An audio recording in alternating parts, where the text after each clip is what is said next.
Hey friends, back with part 2 of my interview with Sah D'Simone, who wrote this incredible book called Spiritually We, talking about how, spirituality is about, this connectivity with friends and how important it is and how vital friendships are, like a nutrient. Friendships are a nutrient, he says.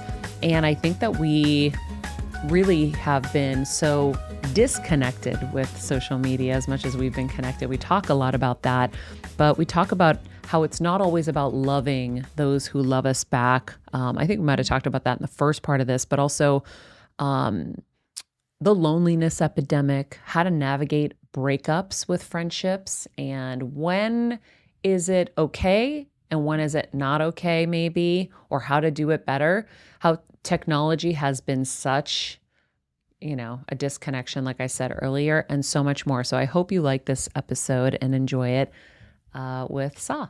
Okay, so your book, Spiritually We, which I love this cover, so fun. Thank you. I was so surprised that your kind of the central points of this, I feel like, are all around friendship. I would never think about spirituality in that way. I think it's like within us. And you're like, no, it's within us. Exactly. And I loved where it's like friendship isn't half of the spiritual path. Having good friends is the whole of a spiritual life. And that this book is about restoring that connection. And so I'd love for you to share a little bit about kind of the genesis of this, and we'll kind of get into what that really looks like for people. Thank you. And thanks for reading that exact statement. So tracing that statement is metabolized by something that's in the Buddhist scriptures, which is a story that one of the Buddha's disciples, some people say it was the Buddha's cousin, his name was Ananda. He asked the Buddha, he was like, how important is friendship on the spiritual path? He was asking the Buddha at that point, like the realized being. For us, it was like, this was the prophet. This is the prophet. This is the person to look up to for all the answers. And he asked him, hey, how important is friendship on the path? And then he was like, is it half of the path? Is it like 1/3 of the path? The Buddha said, no, my dear, friendship is the path. So hearing that was like such a life-affirming thing for me, because at the beginning of my path, and I'm sure so many people can relate, we feel like we have to remove ourselves from people, places, and experiences that are bringing us down, that are reinforcing the old behavior. They're the places and the people that have wounded us, or the trauma may have happened. So we feel like we have to do it all alone. And it's true. Part of it is taking ourselves out of the equation, sitting back, going to the mountaintop, perhaps coming to a retreat, moving to a different city, whatever it may be. You may have to do all these things in order for you to actually find your center. But the only way to know if you have truly found your center is to test your material. So this is the backbone of the book, is have I glimpsed at peace, or did I actually experience peace? Because getting a glimpse of forgiveness, getting a glimpse of peace, getting a glimpse of kindness and generosity, it's one thing. Can you look yourself in the mirror in the morning and say, wow, you're so cute, I love you, and you A to Z, I like everything about you, Or can you do that? And can you do that and bring that to the streets? Can you still have that same loving care that you had for yourself in the mirror to a total stranger? Can you see a fat body and not shame it? Can you see someone who isn't meditating and not shame it? I think a lot of people on the psychosomatic spiritual path find themselves unconsciously, it's important to name that, unconsciously creating more separation. Because I'm on a healing journey and you're not, side-eye. Because I am losing weight, I'm going to the gym and I'm doing all these good things for my body, and you're not, bad on you, shame on you. Because I am going to do these beautiful things that are helping me to become beautiful inside and out. And I'm doing it with an eye roll and a little bit of sarcasm, because it's important that we are awake to how this isn't spirituality, my darling. This is just reinforcing your separation. This is just reinforcing your identity that you believe exists independently of everyone else, So anything that we're doing on a psychosomatic spiritual plane practice that is separating us, alienating the other, not bringing them closer. I say to people, the two greatest gifts I have from practicing for 10 years is I feel connected to people, not all the time, but I feel deeply connected to people to the point that I can literally cry with a stranger without even knowing them. I can feel with them, you know, and I can actually name difficult things. So two things are really important. That's like the foundation of this book. And I think a lot of us have sort of lost the plot in that. We have believed that as long as I'm well, as long as I can take care of myself, as long as I am achieving my dreams, then I will lead a happy life. But, you know, that is circumstantial happiness. If we're truly looking for joy, which is different, it's not circumstantial. It's not based on hearing nice things, doing nice things, tasting nice things, all the nice circumstantial things, but really activating and awakening this joyful spirit. We really have to test our material, exchange with each other, you know, see if a stranger that you deem as bad or someone who isn't a good person, just based on the looks, if your psychosomatic spiritual work is actually working, you wouldn't feel this dehumanizing sense towards them. You feel a kinship, even though they're a stranger, even though they may be in a really tragic place in their lives right now. You would feel the humanizing aspect of it, which is like, just like me. You know, I think a lot of people underestimate the fact that we're all 5 decisions away from being homeless, from not having our bills taken care of. Exactly. I say it all the time. And maybe because I've had the privilege of interviewing people. I remember interviewing a young woman who was a heroin addict and lost everything. And she was a normal, you know, I know that's a tough word to use, but she was, I just looked at her and I'm like, you were me. Yeah. You were out in the world making money. Yeah. You owned a condo or a home, whatever it was. You owned a car. You went to work every day. You were a functioning person. Then she had an accident. Her back was injured. She got on oxys. And then from there, when she couldn't get oxys, she had to go get heroin and this and that. And then she lost her house and she lost her car and she lost everything. She's on the streets. Then she's doing things for money to be able to get the drugs. And this woman's whole life just spiraled. And that's when I realized we're 5 steps away from being any of the people that were judging, criticizing, looking at downwardly, like, we could be them in any moment. Just like me. Remembering that. Entering the world at the supermarket and rehumanizing each other and tapping back into your heart, the connectivity of it all. And, you know, praying in your mind as a reminder, just like me. Just like me, they want to be happy. And just like me, they suffer. Just like me, they don't want to suffer. And just like me, they want to be happy. Practicing this little, you know, gentle little invocation, this gentle little set of words, just like me. Because it puts everything in perspective. You know, we're so often disconnected because we think we have it all together. To some degree, I think we all kind of think we do. But remembering what you said, it's like, you know, this woman, it was me. And now look what you've gone through. Yeah. Yeah. I like just like me. I also, the one I use, and it's helped Kevin a lot because he brings it up to me. That's the only reason I realize this is we don't know their story. So anytime Kevin will have a moment, we'll be in the supermarket lot. And I don't know why we're talking about supermarkets, but it's true. And he'll say, oh, this or that about that person. I go, Kevin, you don't know their story. What if they're sick? What if they this or that? And he was like, oh my gosh. He's like, you're right. We don't know their story. So just like me, or we don't know their story, I think just allows us to have empathy for our fellow humans because there might be a moment where we're them.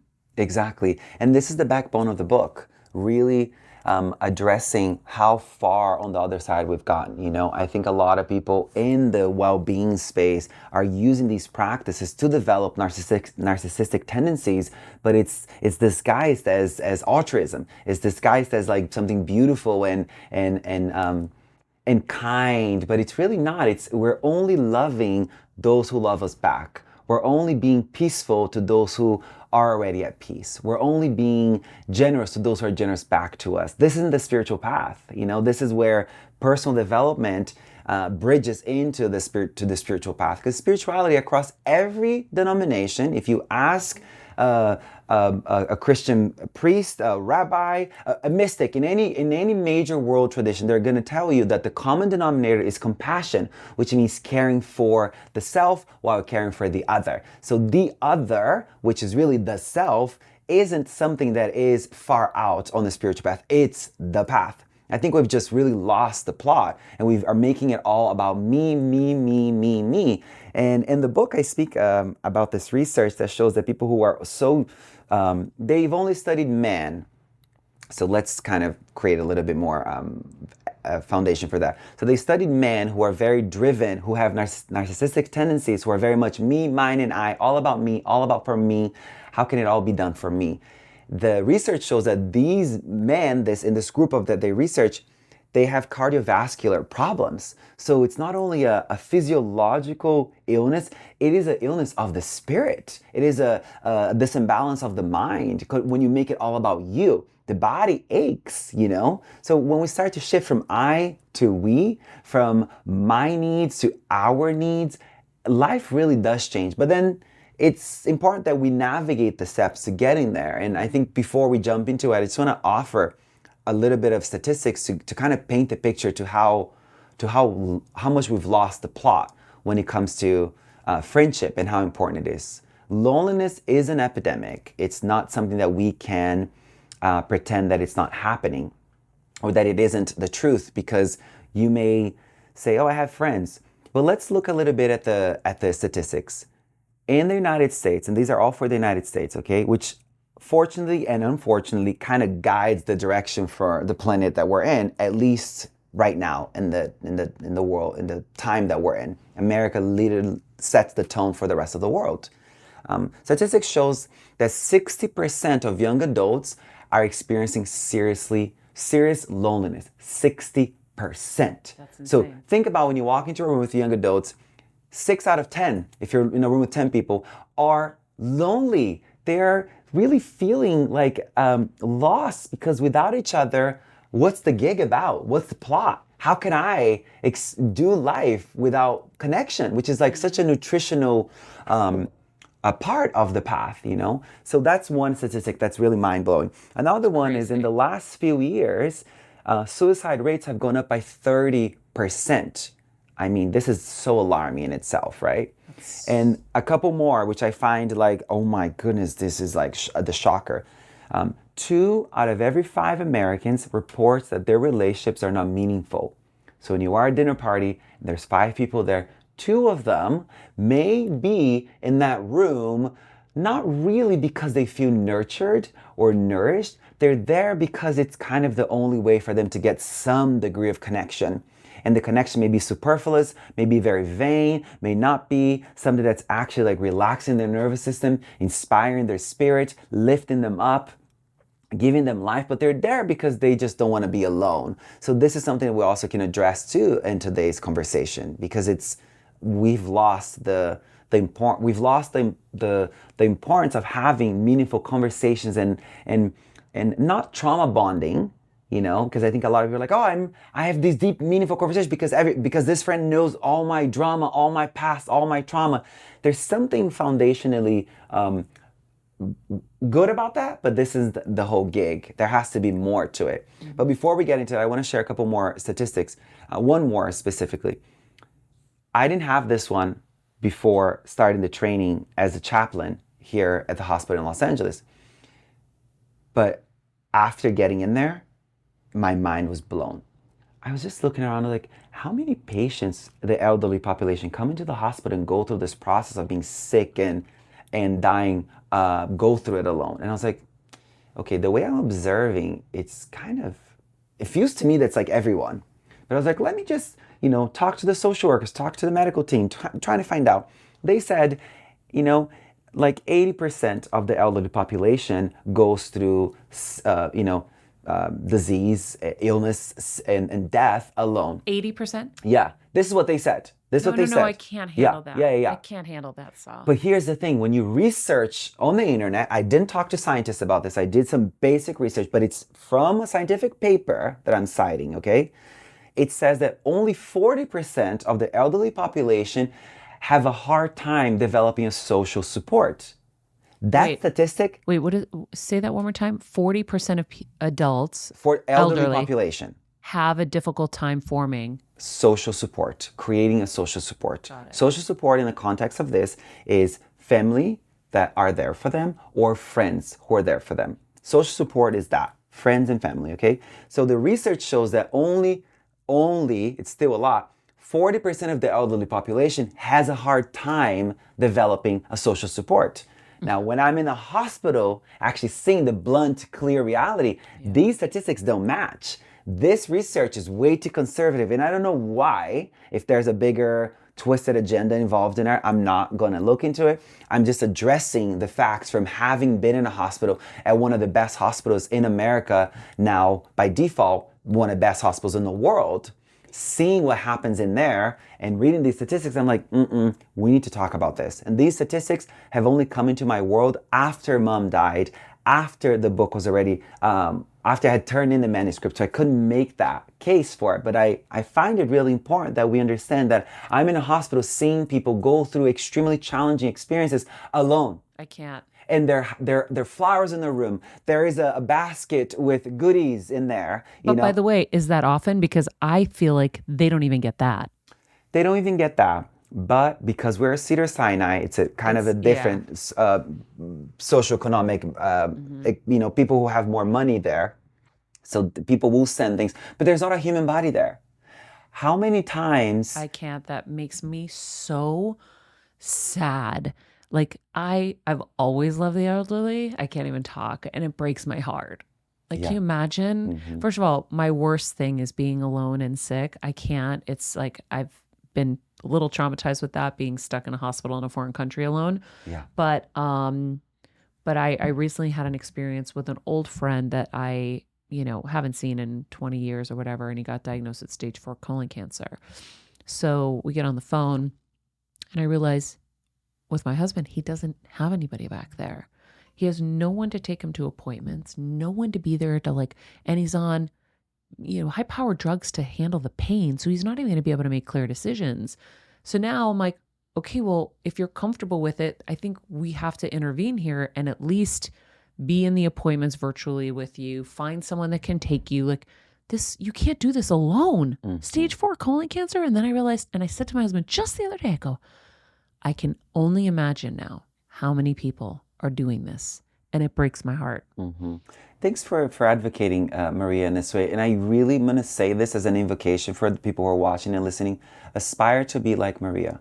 Like truly. And I don't mean this in any light, cute, like you already have all the beautiful glow about you. It's not to blow smoke up your ass by no means. But what you said right now, this is what we have to do. The exact thing.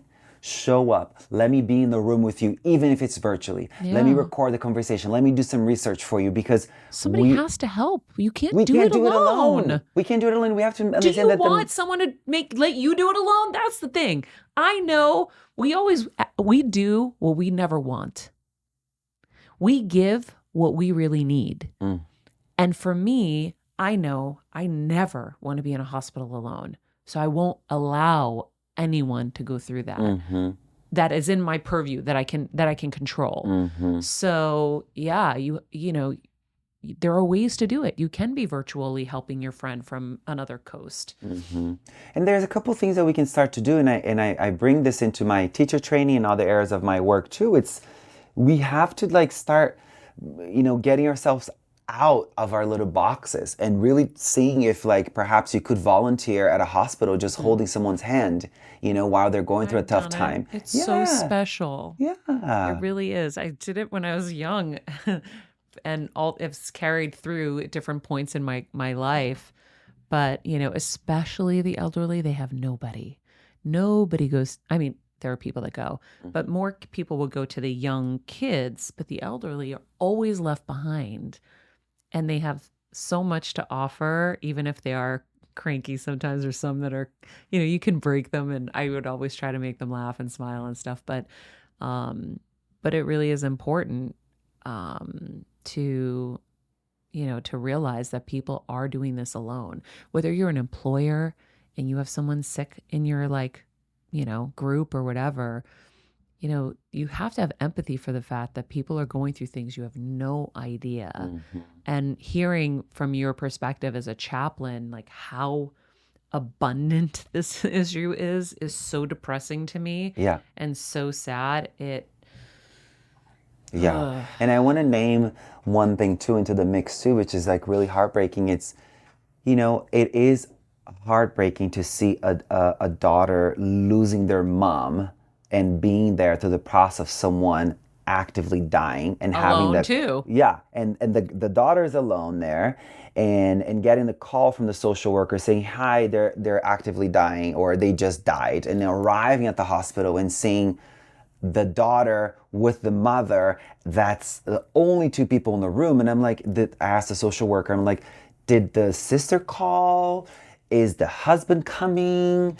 Is anyone else coming? What is happening? And then they are like, you know, Yeah. not really. Like, this is it. And then I'm there holding a dead body's hand while I'm holding the daughter's hand because I'm the only other person Yep. that is willing to be there. This is not life. And if you're when like as you're listening to this, I don't want you to feel like these are isolated events. I want you to know from someone who's walking the halls, being in the rooms. Don't take my word only. Look in research about other people's work in hospice and chaplains and see what they're saying, because this is not far out. This is happening right here. It's probably already happened in your family. It's happened to your neighbors. Bring the conversation into the space to find out what's happening. And when we understand all these statistics, we really realize that we are forgetting, Maria. Now, this is another little piece that I got really nerdy with the science about the book. Not that I'm a scientist, but I spoke to amazing people in the book. Is that we're forgetting that friendship is a nutrient that is vital for our well-being. It's so vital that it shows up in the body in the same way that as a hunger cue.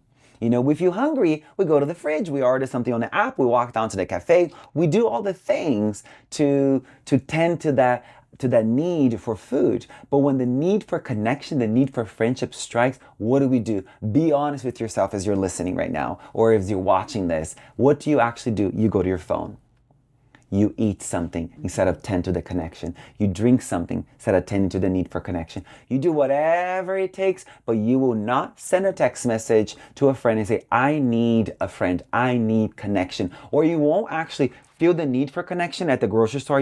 All of a sudden you feel deeply lonely. And I know grocery store so much of it because part of my daily, I go to the grocery store every 3 days. It's kind of like I buy groceries for 3-4 days because I like cooking every meal. And I like getting things in season. It's like a whole thing. So it's a place that I see people. I run into friends. I run into people that I know, the managers. It's a place. It's a hub for me. And I forgot my point about the grocery store. Where was I going with that? There's Need for connection. You obviously see something there, right? I see something. That's missing. Yeah. People Totally. being alone. I'm going to pick up from... Once you started talking about seasonal, my brain went to, oh shoot, I got to remember to do that. So then I lost my train of thought. I love that. Usually I can keep you on track or keep people on track, but I was like, my head just went, oh yeah, eating seasonally. I said I was going to do that. Shit. Good. I hope you do it. This is so great. Okay, so the point that I'm making here is that we must address the need for connection. That we can't treat it as just like something cute and something that like some people have good friends and some people have connection and some people have friends and other people just don't. I'm not a people person, or I don't like people. Like, we hear this and we kind of wear that as a badge of honor. Lies upon lies. That is someone who's deeply hurt that you're looking at or that you're listening to. We cannot do it alone. Connection is the cure. Let's look at another little piece of research that I love too. They say that people who are chronically lonely are more susceptible to addictive behavior. And I find that fascinating because when you look into the deeper layer of the research, loneliness, social rejection, like being rejected, shame, loneliness, any of these cues that you're pulling away from community is translated by the brain as physical pain. Does that make sense? So when you're actually chronically lonely, your body's translating that as you're in physiological pain, not only psychologically unwell, but Wow. physiological pain. So what do we do when we have physical pain? We take medicine. Yeah. We may take a painkiller. We may numb ourselves with drugs and alcohol or pornography or food, whatever it may be. We want the pain to go away. So when we're looking at all this research and all this information, it's kind of like, oh my goodness, people who are chronically lonely are more susceptible to addiction. Here's why.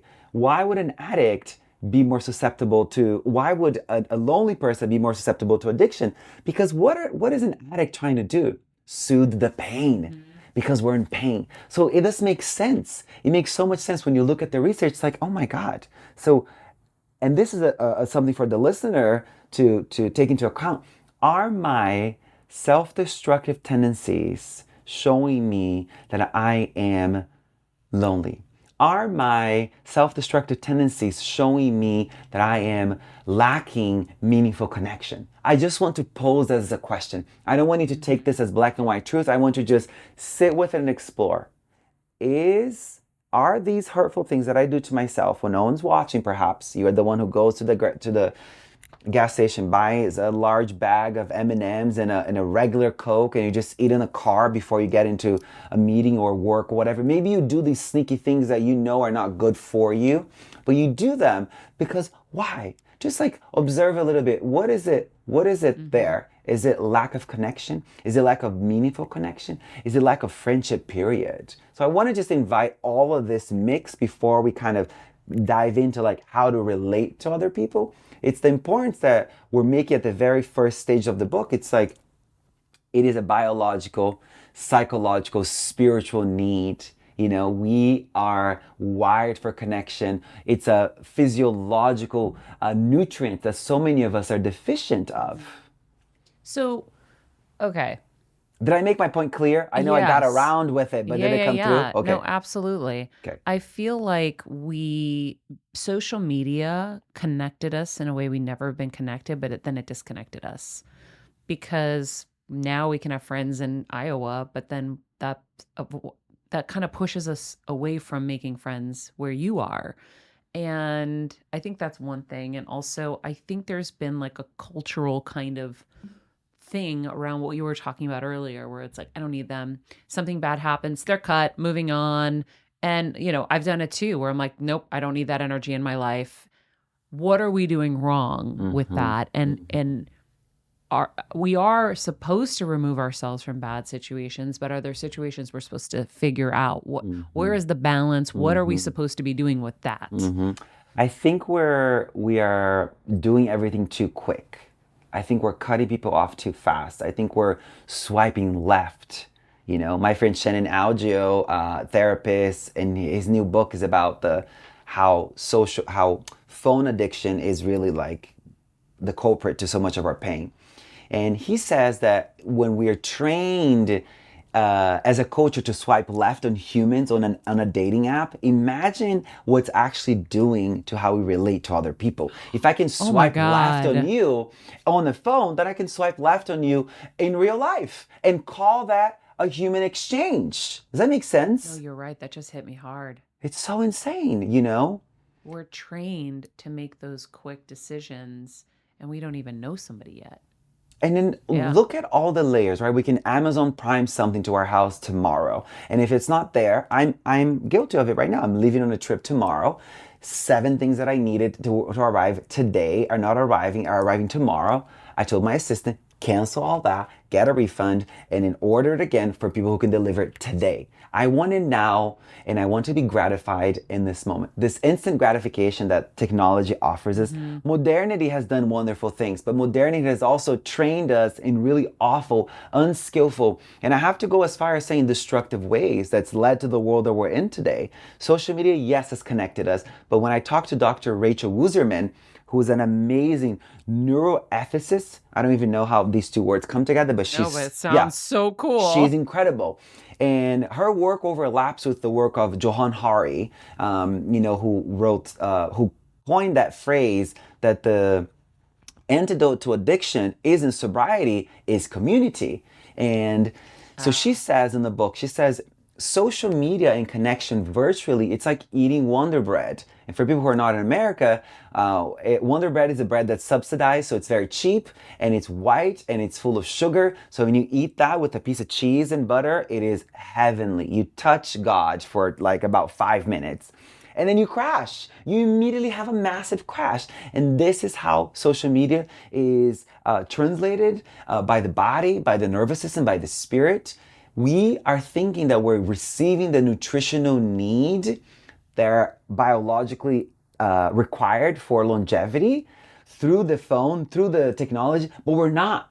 And not enough people are saying that you're not getting the nutrients that you need. The same way you can go to a tanning bed every day and think you're getting sunshine, my darling. You're not. You can get a spray tan and look tan, but if you're not taking in the sun, vitamin D, you're not developing your body. You're not helping the body heal. You're not. It's all the things, you know? So friendship is like a fertilizer for all the good and also to show us all the ugly in us too. It's like, so I've heard this recently and someone talking about it. You can put the correct amount of water on a plant. You can give it a beautiful right setting, but it's, if you don't give it the correct amount, if you don't face the sun, if you don't give it the correct amount of light, it won't bloom. It won't grow. It will rot. And that's friendship for us. It's like sunshine.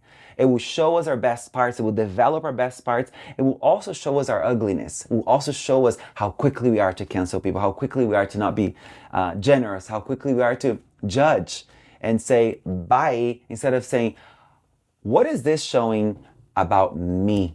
You know, and it really helps us to understand that that person that you see as a bad person and you have these big angry feelings towards, they didn't place the anger in you.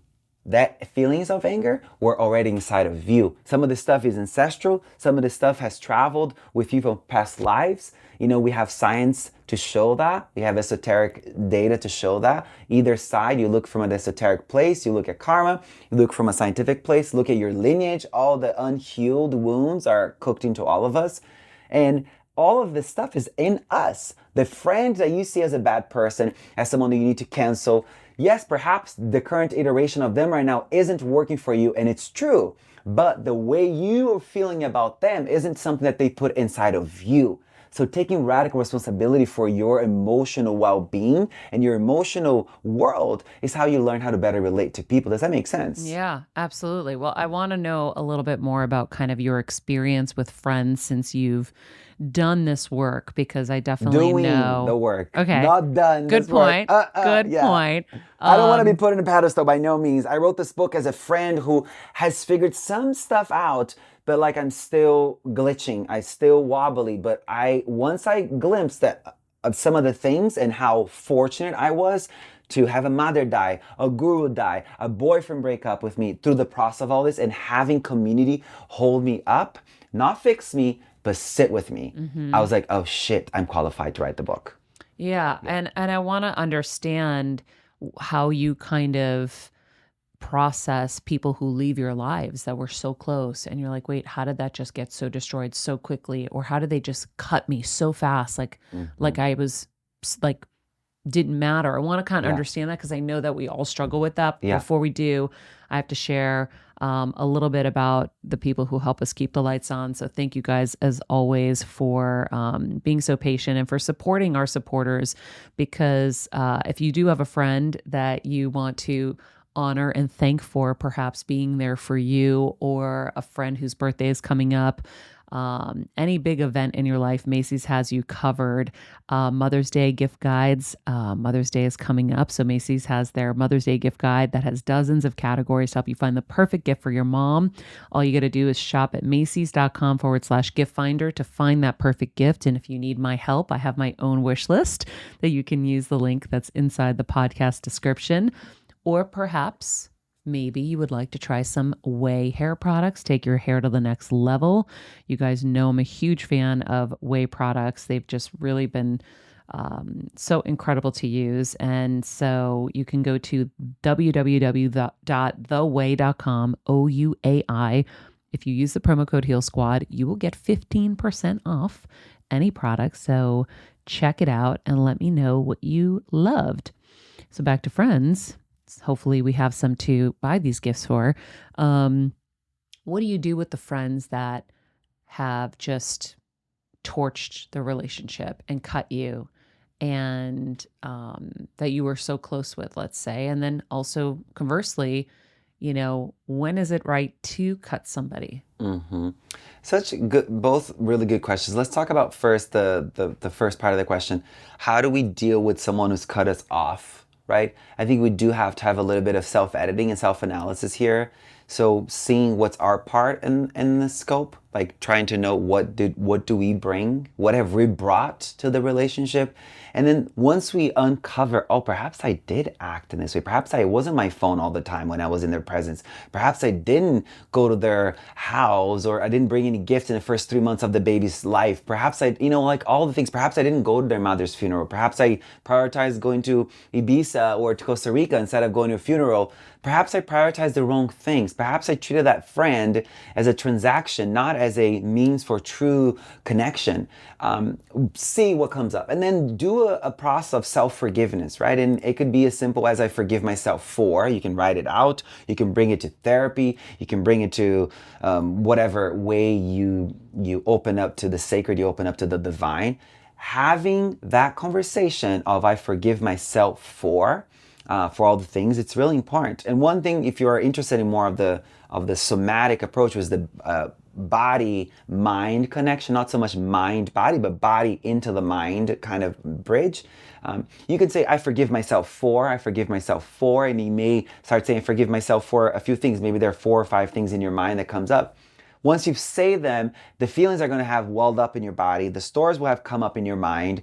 Let it all go. Let the stories go, and let the feelings dance you. And just put on some music for 3 to 4 minutes and just let them dance you and see what happens. See if your relationship to those feelings will change. And once your relationship to the feelings change, the way you see the stories will radically change too. I hope that makes sense. Just a little simple somatic practice to get people to do something with their feelings, not do something to reject their feelings, but do something with them in order for you to feel them. Yeah. So once we unearth the stuff that you're bringing to the scope, and you bring forth the forgiveness, then clarity will come. Clarity will come about the next best action. Maybe it's like, okay, cool, I have to give it this some time.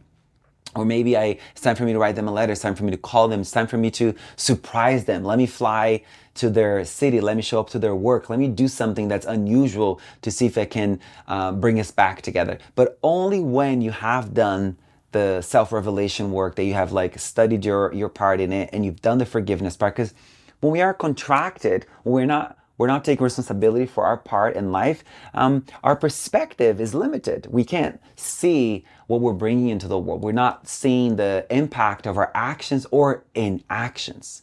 This is very important, that our inactions have impact as well. Say, I'm going to call you. Say, I'm going to make the connection for you. Say, I'm going to show up to this thing, and not doing it, there is impact as well. We only think about consequence or impact when people do things to us, but the undoing, the not doing, the inaction has a lot of harm as well. I think for me, a lot of the things in friendship has been about inaction. People who say they're going to do things, people who say they're going to show up, and we're in this city like Los Angeles, and it could be a lot of talk, but don't let that, don't normalize that. Normalize accountability. Normalize responsibility. So naming it to the people. So I want to bring this, but then I also want to bring a little bit forward, which is like, how do we kind of make our connections? How do we prevent the severing? How do we prevent the things falling apart before it's too late? And this is where the hard conversations have to happen. Is this making sense? Mm-hmm.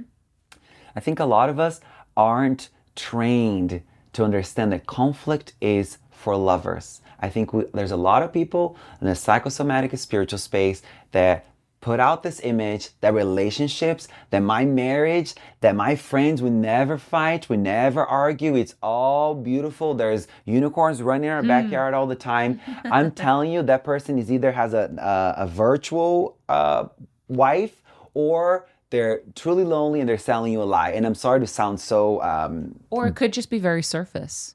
exactly. Oh my God, you named it. Or it could just Right? be very surface. Exactly. That's so true. I need to bring this into my scope because I'm always talking about like it's a lie, but it's not. It could be that there are two people living very surface lives, but they're in a marriage. I don't think that we can't normalize that. So conflict is for lovers. It's understanding that when hard things happen, how do you address it? Do you blame them for how you feel, or do you invite them in to a deeper place of connection? And one simple thing I write about in the book, and the book is not so prescriptive as so much of my other work. It's got a little bit more storytelling, but we do have a lot of tools in there. It's when this happens, I feel this way. When this happens, it opens the door for it to be, free of this is all because of you.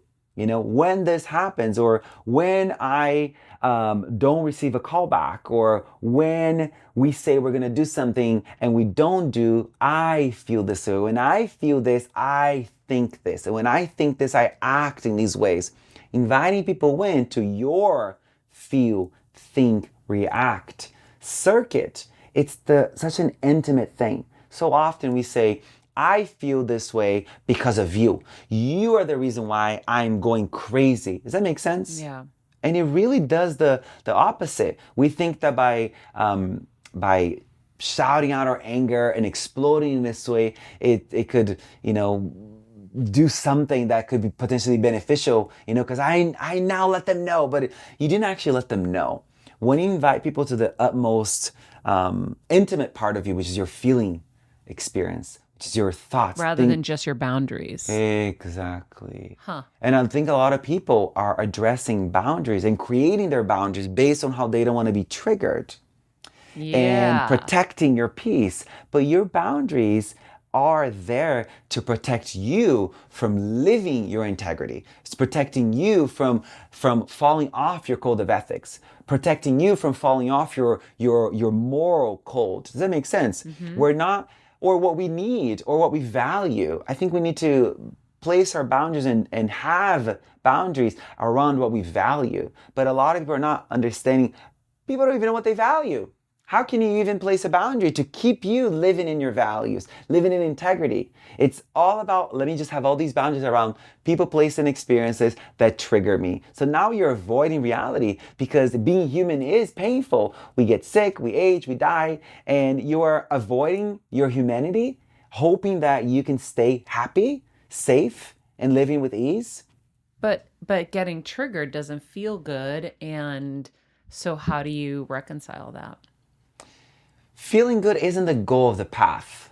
I think a lot of people think that the goal of the spiritual path is to feel good. It's not. The goal of the spiritual path is to feel open. Can I be heartbroken and still inspired? Can I be grieving and still grateful? Can I be triggered and ask what else is here? Can this person who's triggering me right now, let's use this name, Lucy, for instance. No offense to any Lucys. This is the first name that came into my mind. But can Lucy, your coworker sitting next to you, can she be annoying and unkind and a little harsh with her words, but can we also see that she brings cookies to the office every Friday? Mm-hmm. Can we open up to paradox? I think the ways we're living in our lives, we have robbed each other of understanding that human being is a paradoxical experience, meaning it's two contradictory narratives can exist at the same time. We can all be unkind and also generous. We can all be selfish and also inspirational. But we're both, always. Exactly. We're everything. Yeah. But why can't we watch Breaking Bad? Did you ever see that? No. Oh my God. Walter White, teacher, dying of cancer, ends up becoming a meth maker. But we got to see the good in him. We saw him protect Jesse. We saw him so we saw the good in him. We just saw he made some choices. Yeah. And so, but the friend thing is really, really hard. I know in the last 3 years, many people have exited my life. Okay. Some of them, and I feel like they've all just torpedoed themselves in such ways where people who I thought I was so close with find out my mom died. Someone alerted them and they didn't even text me. Mm-hmm. I've had that too. No, but not even a text to say, we're so sorry. And you're like, wait, I don't know if I can have that around me. Like that Mm-hmm. that's not what I want around me in my Mm-hmm. social circle. Mm-hmm. Or um people who just cut you and you're like, wait, like I don't understand unless I like murdered your kid or what could I have Yeah. possibly done? Yeah. Or I'm just trying to give examples, maybe like people will understand. Or um, I had someone else that I was super close with, and I had no idea there was any issues, none. And he was going down a dark path. I could feel darkness seeping in, and I was telling my husband, I'm like, this person feels like they're getting darker and darker and darker, and I don't know what to do. Yeah. And it was like a brother to me, and just literally sent me a text and blew up our whole friendship over a text and was like, I know Wow. you say you're supposed to do these things in person, but whatever. And I was like, okay, so why are you doing it over text? Um, and you're like, oh my gosh, I didn't know you were harboring so many ill feelings and ill will against me, Mm-hmm. masked with, something else. So you just, that pain is real. And then, other people that do things, you're like, again, like I said, I can't be around that. But I think we've all gone to that place where we're saying that. And it's making me think after this book and chatting with you, like maybe we're not doing this right. Maybe there's something else that's supposed to be done. I had another friend of many, many years, and she did something really unkind and it really broke my heart and treated me really nastily out of nowhere. And we didn't speak. And then I invited her to come down and we chatted about it. And I told her everything that I felt, everything that I saw, everything. So I gave her the opportunity.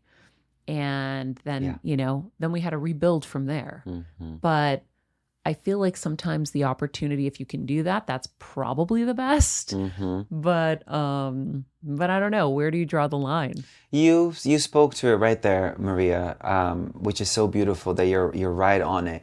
Look, in the book, we brought in Dunbar research, which explains that we have the cognitive ability of only truly knowing 150 people in our lives at any given time, right? So I'm going to give you an answer. Sometimes I go on these like tangents, but I hope they land for people. Sometimes I feel like I'm clear, sometimes I'm not, but I'm going to go around. Okay. 150 people, right? And within that 150, we have a concentric circle of 50, and then we have 15, and then 15, and then we have 5. This is the reason why I'm explaining this, because you said, who do we give this kind of intimacy to? Ooh. This is now I'm going to bring you into it. 150 people in your life, they're the ones who are going to be there for the once in a lifetime event. Funeral, probably maybe yours or your mother's funeral or your big wedding. Those are the people, once in a lifetime event, 150. Go into the 50.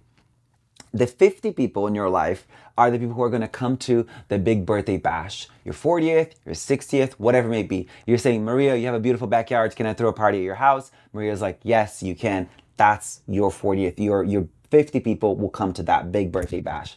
Now, the 15 and the 5, this is where your question gets not answered, but some sort of understanding will come.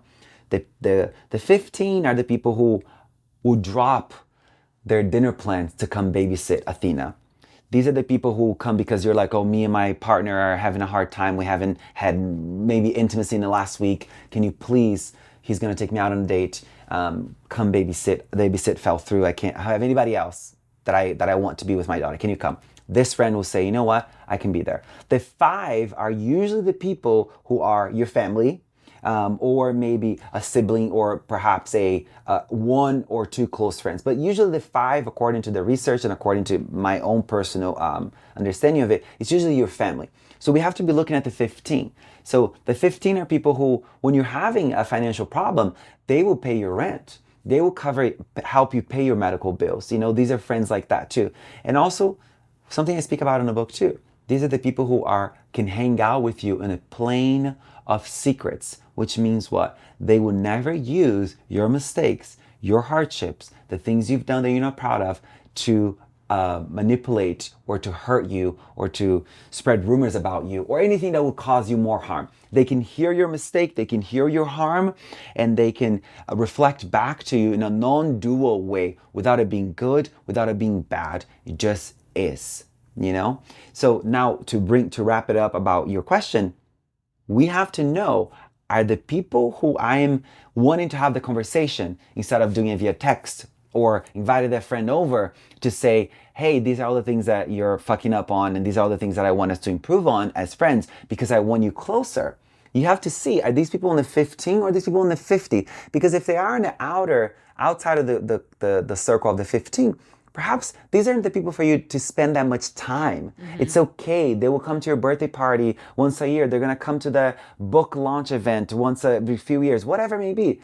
But the 15 and the 5, these are the people that you're going to have to do work. As Valerie Carr, the incredible activist, and I think she's a mystic too. She speaks about this, and I'm paraphrasing her work. She says, relationship is sweet labor, but don't just take the word sweet out of the two words. It's sweet labor. It requires work. So who are you willing to do the gardening work with? This is the choice that comes in.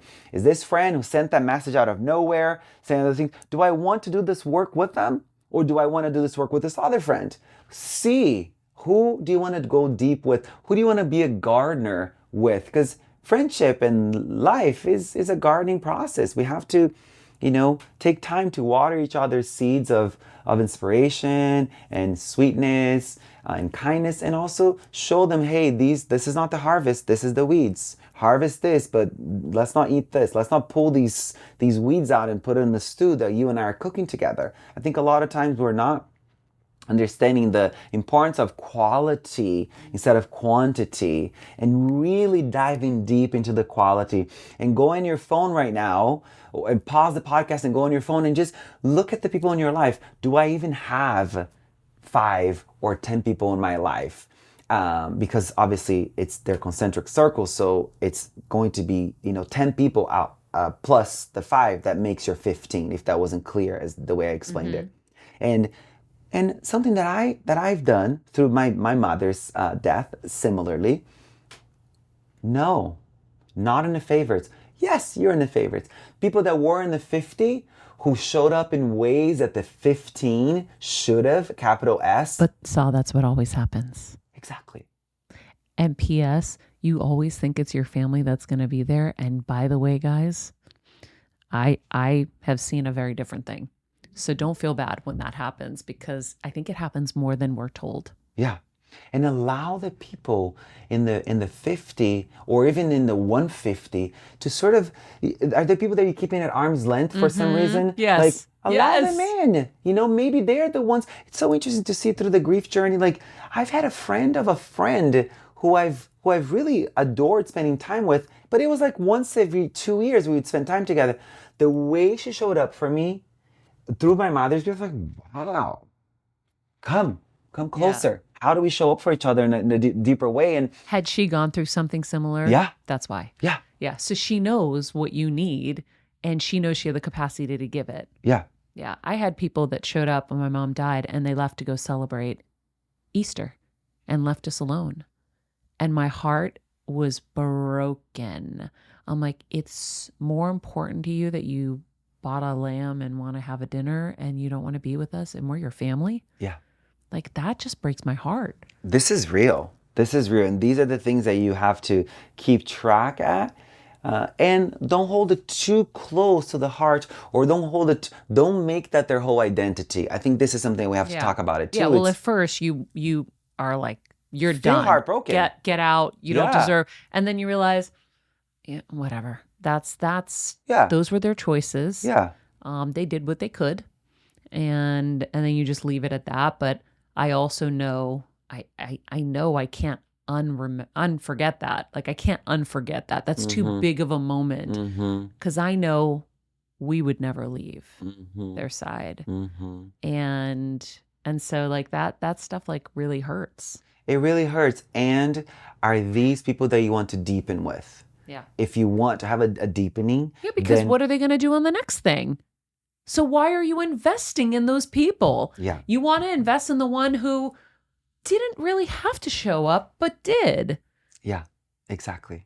So for me, those are the people that I in a sense, not am rewarding. I'm like, no, come be closer, like you said. Yeah, invite them in. Show up, ask questions, and I think with the ways that we are so wired with technology, we are not wanting to just spend time with people. I want to just pivot the conversation to this a little bit because I think it's something I speak about in the book so much that we didn't touch upon now, which is we are afraid of being bored together. We're afraid when the conversation fizzles out. We're afraid of our eyes meeting for too long. We're afraid of us having to both stare out at the sky. We're afraid of us both having, and I'm saying having with sarcasm because it's sarcastic what I'm saying, of us having to both feel the sun kissing our skin. We're afraid of us both having to watch the leaves dance in the wind. Like, we have to unnormalize the things that are pulling us away from actually experiencing the mundane and the simplicity and the sacredness and the boredom that comes when connection is deepening. You don't have to fill the space with another question. You don't have to fill the space with another sentence. We can just drive together Just be. and listen to the new Adele song, period. We can just drive together and listen to an old Stevie Nicks song and just allow the stuff to come up. Like, we don't have to comment. We don't have to. Connection doesn't only happen through words and actions, through the work in the hospital and obviously through my years on the path. It's so much of communication happens non-verbally. It's, am I showing up with presence, with spaciousness, or am harboring feelings? Am I playing out stories in my mind so much so that I can't even focus on you? And this is where we have to do our own side of the work to then show up with a little bit more space. When Maria's telling me about the cool things that are happening in her life or the hard things that are happening in her life, am I going to say, oh, but I have this kind of cancer? Oh, my daughter was just born. Oh, my niece was just born too. It's like, there's no competition required. We have this inferiority complex or the superiority complex so driven in our conversations. We can't just be amazing, Maria. I can't just be happy with you. I can't just be sad with you. When you bring out a sadness, I have to show you that I have something even more sad going on. When you bring something epic that just happened, my daughter was just born and she's going to help us in beautiful ways. Oh no, guess what? My daughter was just born and prophecy says she's the Buddha. Dude, chill out. Yeah. Celebrate Maria's experience, happiness with someone who's happy, sadness with someone who's sad. Don't have an ongoing competition. This is robbing you from connecting deeper. And That's the key. Remember what he just said. It's robbing you of connecting deeper. Just shut up. Literally shut up and do the work from your side. Notice It's like when someone is saying the words to you, what's going on inside of you? Are you tracking a feeling bubbling up in your stomach and now there's big stories in your mind and you've left the present moment? Notice that there's going to be tabs open in your mind. Notice that there are going to be feelings visiting your body. It's okay. What else is here? I'm listening to what Maria is saying. One simple thing to remember, to use as a connection tool. Let me see if I'm hearing this correctly.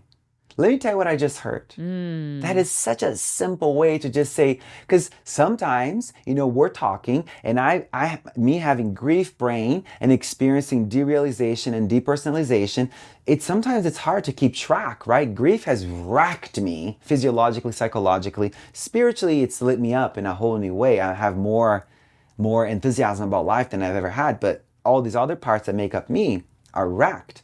So sometimes it's hard to stay present. Sometimes it's hard to be here in the now. So I'm constantly saying, hey, let me see if I heard what you said correctly, or let me tell you what I just heard.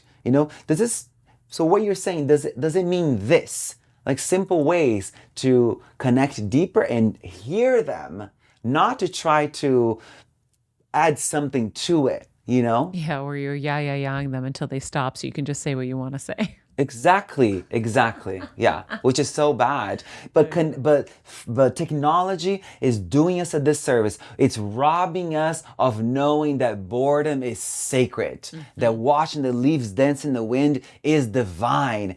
We have been robbed of it all because of the phone. We need to imagine what happens on a social media feed.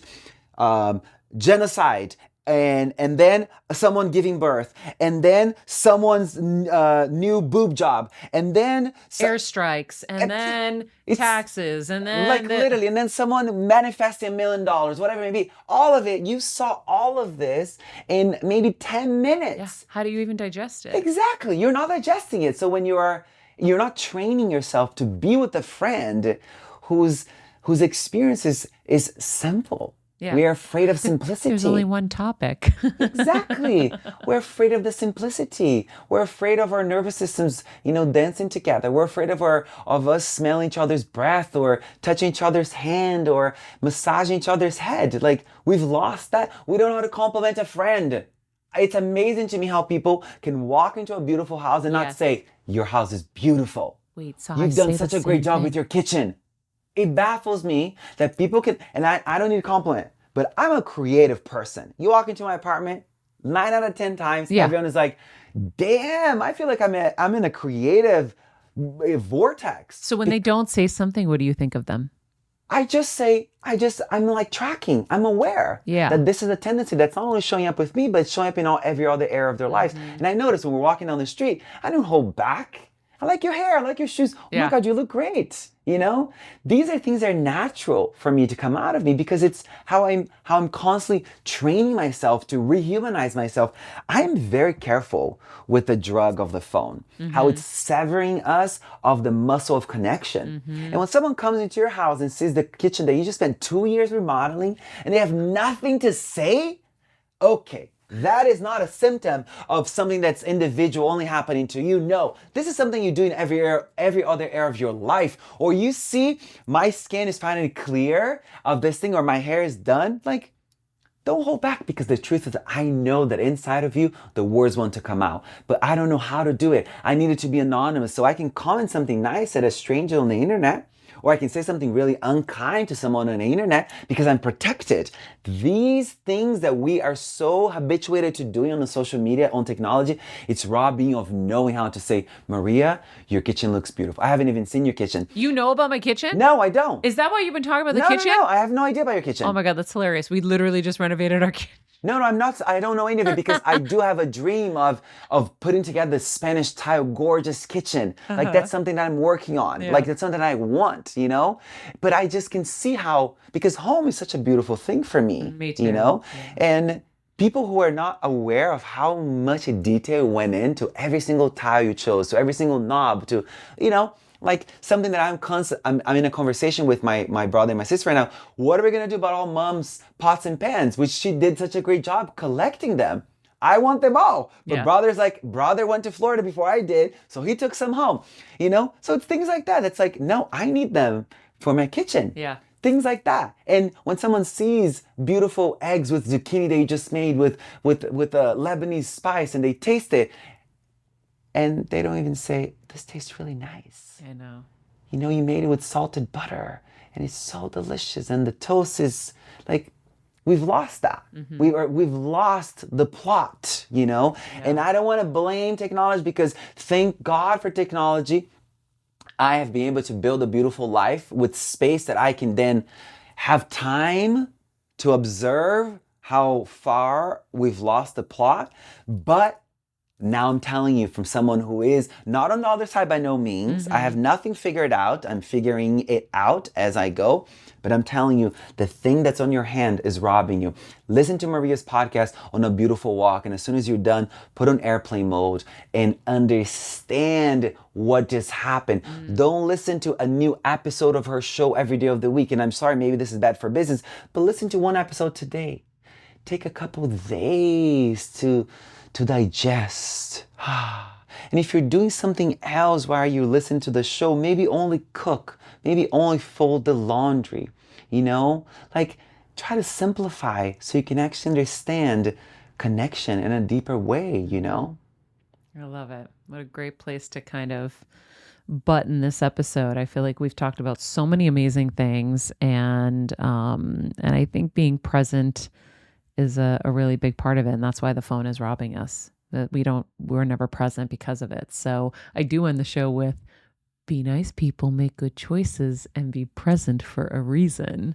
So, Sah, thank you so much for these great episodes. Again, the book is called Spiritually We, and it is available wherever books are sold. It is very, very important to read because I didn't even realize that it is about us and all of the things that you said. I'm going to like sit with this myself and re-listen to this as a listener just to kind of like soak it in, because there were so many moments in here that I was like, oh my God, oh my God, oh my God. And I feel like that the first time we talked. And I also I have to say, like, your energy is so powerful that I feel so at peace in here with you just talking, where sometimes I feel like I want to race out of here, or I'm thinking about everything else I have to do. And I have guests here and everything, and I have not thought about anything other than what we're talking about, because it's been so